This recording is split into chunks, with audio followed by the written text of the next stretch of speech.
Hello friends, welcome back again E notes. तो हम journal bearing पे कुछ न्यूमेरिकल लगाएंगे। तो सबसे पहले न्यूमेरिकल आपके सामने है यहाँ पे। The load on the journal bearing is 150 kilo newton due to turbine shaft of 300 dia running at 1800 RPM. Okay, determine the following. सबसे पहले सोल्यूशन। गिवन दैट, क्या क्या आपके पास गिवन दिया है उसे नोट कर लीजिए। Okay, now first of all the load on a journal bearing.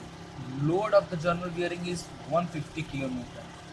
Means हमें लोड दिया है that is 150 kilo newton. That means 150 into 10⁻³ newton. Okay, now the due to turbine shaft of 3 turbine shaft means journal का diameter दिया हुआ है that is small D. Small D is equal to 300 mm, which is equal to 0.3 meter. Okay, and the running at 1800 rpm. अपने पास n भी दिया है 1800 rpm. Okay, now determine the following. Length of the bearing if the allowable bearing pressure is 1.6 newton per mm square. Okay, ये हमें pressure दिया हुआ है that is 1.6 newton per mm square. Okay, and second one is amount of heat to be remove by the lubricant per minute if the bearing temperature is 60 degree celsius and viscosity of the oil at 60 degree Celsius is 0.02. Okay, viscosity means Z, which is equal to 0.02 kg meter second. Viscosity हमें मिल गया and the bearing clearance is 0.25 mm. bearing clearance किससे denote करते हैं हम लोग, that is C, which is equal to 0.25 mm. ठीक है, diametrical clearance भी बोलते हैं, बियरिंग क्लियरेंस भी बोलते हैं इसे। ये हो गया हमारा। नाउ फाइंड क्या करना है, लेंथ ऑफ बियरिंग फाइंड करना है and the amount of heat dissipated हो रहा है, कितना हो रहा है। तो सबसे पहले सोचने वाली बात है, हमें फाइंड करना है लेंथ ऑफ द बियरिंग। ठीक है, लेंथ ऑफ द बियरिंग हमें फाइंड करना है। तो length of allowable at pressure 1.6 newton per mm square. तो याद करो हमारा बियरिंग प्रेशर का फॉर्मूला क्या होता है। बियरिंग प्रेशर का फॉर्मूला होता है pressure is equal to load upon area. Okay, अब यहाँ से हमारा लेंथ ऑफ बियरिंग कैसे निकलेगा, हम जानते हैं लोड एरिया को हम क्या लिख सकते हैं, length of bearing into diameter of journal that is diameter of shaft लिख सकते हैं। ओके, नाउ यहाँ से L की एक तरफ कर लीजिए, L is equal to W upon P into D लिख सकते हैं। लोड हमारा कितना है, it is 150 into 10⁻³ newton upon pressure कितना है 1.6 newton per mm square into D, where small D is 0.3 meter. अब आप इसे सॉल्व करेंगे तो आपका L की वैल्यू आएगी अप्रॉक्स 312.5 mm।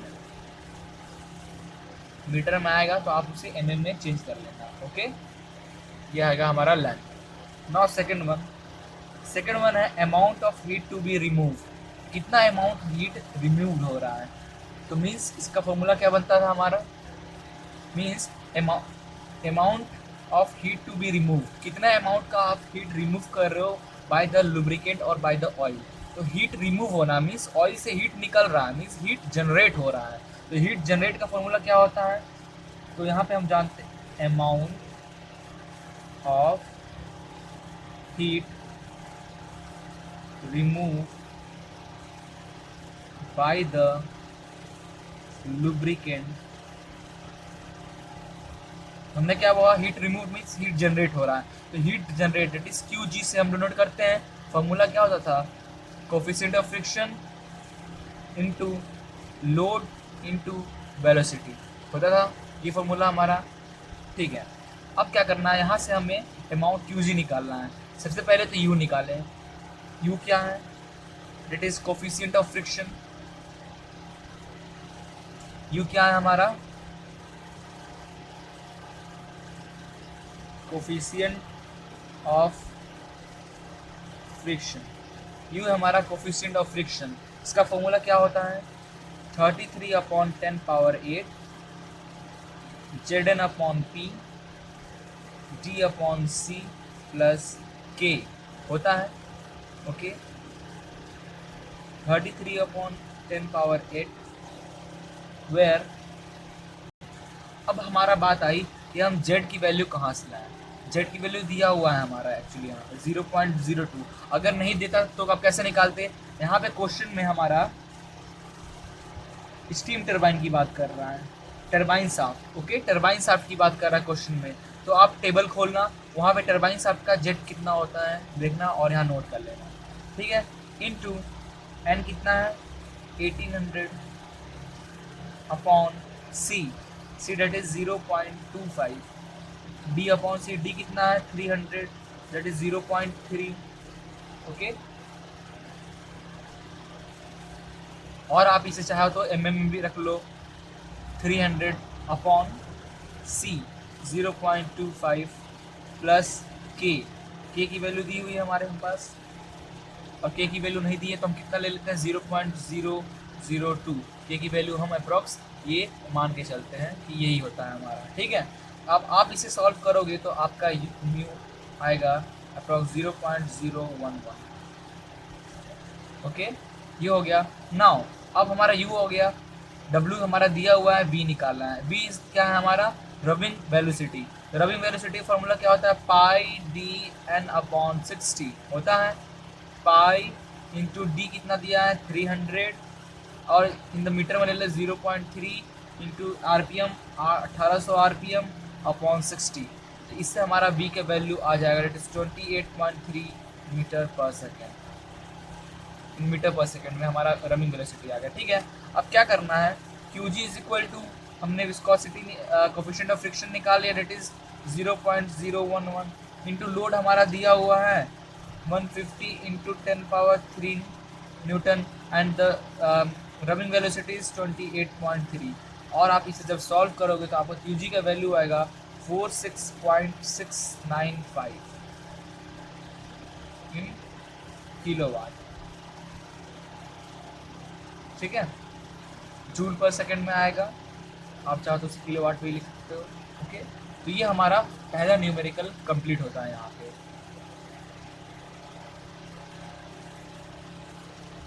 ओके, अब हमारे पास ये क्वेश्चन नंबर 2 है, ये क्वेश्चन को सॉल्व करते हैं। 150 diameter of shaft given that, जो गिवन है हम उससे लाइन से लिखते जाते हैं। स्मॉल डी, शाफ्ट का बात किया means small D, it is 150 mm means 0.15 meter, supporting a load of 10 kilo newton. Load 10 kilo newton means 10 into 10⁻³ newton लिख सकते हैं, किलो को हमने 10⁻³ लिख दिया। Has a speed of n is equal to 1500 RPM, ठीक है। लोड हो गया, डाया हो गया, ये 3 हो गया। The shaft run in a bearing whose length is 1.5 times the shaft diameter. ये क्या है, लेंथ जो है हमारा बियरिंग का वो 1.5 टाइम्स ऑफ डायामीटर है, ठीक है। ओके, ये हो गया। The diametral clearance of the bearing is 0.15 mm means diameter clearance means C is equal to 0.15 mm, and the absolute viscosity of the oil at the operating temperature is 0.011 kg means आपका ये क्या है, Z is equal to 0.011 kg metre per second. Okay, find the power wastage in the friction. Power wastage की बात कर रहा है। Power wastage मतलब पावर कितना जनरेट हो रहा है, कितना वेस्ट हो रहा है, ऑयल से कितना पावर निकल रहा है। दैट इज क्या होगा, आपका शाफ्ट रोटेट हो रहा है तो फ्रिक्शन के कारण हीट पैदा होगा, तो जितना हीट बन रहा है, शाफ्ट फ्रिक्शन हो रहा है, शाफ्ट मीन्स शाफ्ट की स्पीड स्लो हो रही है, पावर लॉस हो रहा है वहाँ पे शाफ्ट का, तो लॉस पावर कहाँ है? इन द फॉर्म ऑफ हीट, वो लुब्रिकेंट से बाहर की ओर निकल रहा है, दैट इज लुब्रिकेंट से हीट जनरेट हो रहा है। तो हमें फाइनली क्या फाइंड करना है? क्यू जी फाइंड करना है। क्या फॉर्मूला होता है? म्यू डब्ल्यू और वी। ओके, तो सबसे पहले यहाँ पे हमें म्यू फाइंड करते हैं, ठीक है, that is coefficient of friction. क्या फॉर्मूला होता है? 33/10⁸ Z N P d/c plus K. Okay, 33/10⁸, Z की वैल्यू दी हुई है 0.011 इंटू एन की वैल्यू दी है 1500 अपॉन पी। कितना प्रेशर एक्ट हो रहा है इसकी वैल्यू हमारे पास नहीं दी हुई है, चलिए हम इसे भी रहने देते हैं। स्मॉल डी दिया है हमारा कितना? It is 150 mm। Okay, and C कितना दिया है हमारा? 0.15 mm प्लस के, दैट इज़ 0.002। ये हमारा केस चल। अब रही बात पी निकालना है। पी की वैल्यू कैसे निकालें? हम जानते हैं प्रेशर,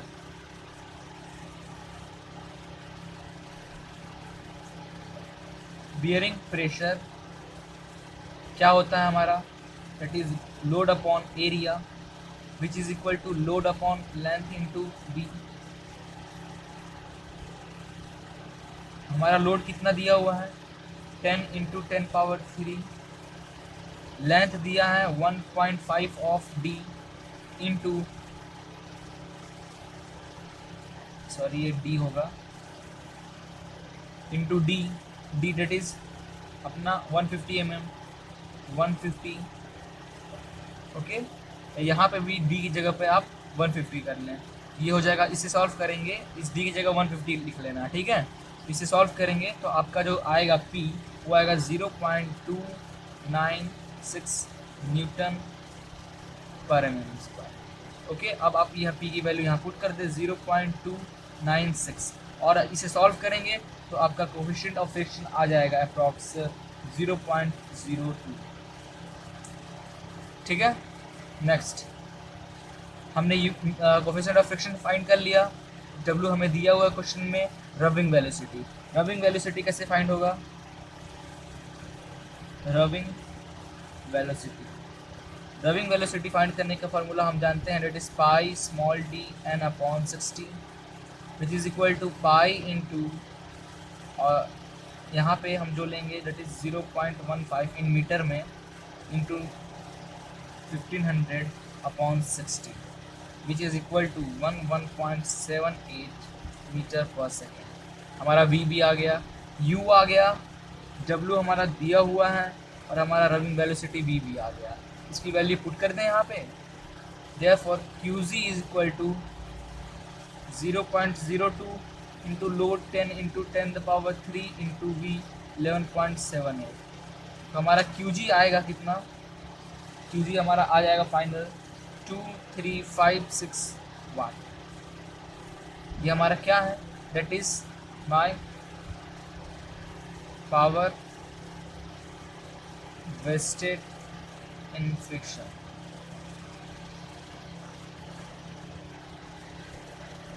ओके, आई थिंक आपको ये न्यूमेरिकल भी अच्छे से समझ में आ गया होगा। ओके, क्वेश्चन नंबर 3 इस टॉपिक का लास्ट न्यूमेरिकल है हमारा ये बहुत इजी न्यूमेरिकल है, आइए करके देखते हैं। The journal bearing 60 mm dia, bearing का डाया है 60 mm, मीन्स गिवन दैट हमारा क्या है?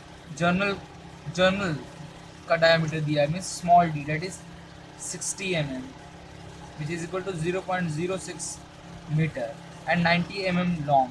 लेंथ दिया हुआ है 90 mm, इट मीन्स 0.09 मीटर।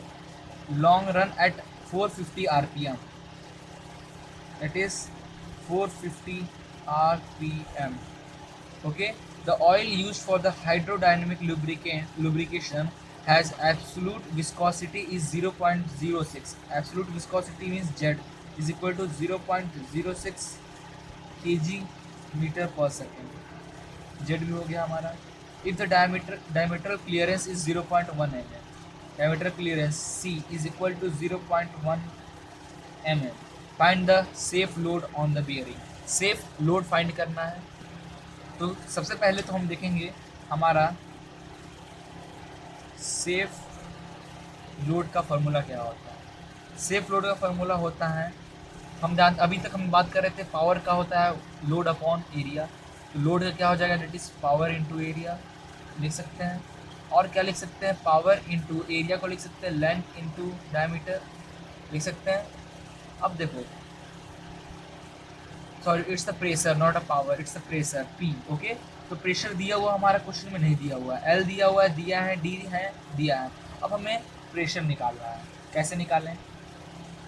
अब प्रेशर निकालने का एक और तरीका है, याद करो कौन सा, हमने इससे पहले एक लेक्चर में जो 3-4 मिनट का एक लेक्चर था, एक्चुअली लेक्चर नंबर शायद 6 या 7 में कहीं बात हुई थी, सोमरफेल्ड नंबर। सोमरफेल्ड नंबर क्या होता है, ठीक है। तो फॉर फाइंडिंग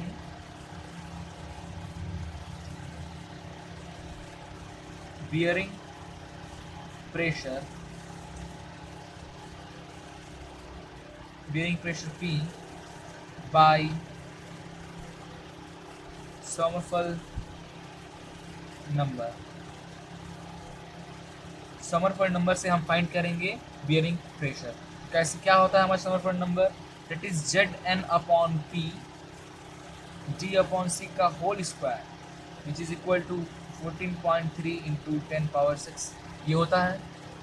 ओके, अब देखो हमारे पास Z क्वेश्चन में दिया हुआ है 0.06 इंटू N भी दिया है 450 अपॉन P D दिया है 600, यहाँ ले लें 60 mm अपॉन C इज 0.1 का whole square which is equal to 14.3 into 10⁻⁶। अब आप इस क्वेश्चन को सॉल्व करोगे तो आपका P का वैल्यू आएगा approx 0.68 Newton per mm square. अपना प्रेशर निकल गया। अब हमें सेफ लोड निकालना है, सेफ लोड का फॉर्मूला लगता है that is P 0.68 into L that is 0.09 और in the form of mm लेते हैं, then 90 mm into D that is 60 mm। Okay, तो हमारा सेफ लोड जो आएगा which is equal to 3672 newton, that is my safe load.